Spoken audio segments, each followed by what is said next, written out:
يستهل فريق النادي الإفريقي مشواره في بطولة الرابطة التونسية المحترفة الأولى لكرة القدم للموسم الجديد 2025-2026 بمواجهة نادي مستقبل المرسى في إطار الجولة الأولى من المسابقة. حنتعرف على الموعد والتوقيت والقنوات الناقلة.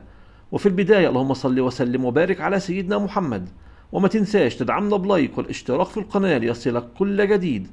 وتوقع معنا نتيجة مباراة النادي الإفريقي ومستقبل المرسى في التعليقات أسفل الفيديو. تنطلق المباراة اليوم السبت الموافق 9/8/2025 في تمام الساعة 4:30 بتوقيت تونس والجزائر والمغرب، الساعة 6:30 بتوقيت السعودية ومصر والعراق وقطر. ويمكن للمشاهدين متابعة هذه المواجهة عبر القناة الوطنية التونسية التي ستقوم بنقل أحداث المباراة على الهواء مباشرة.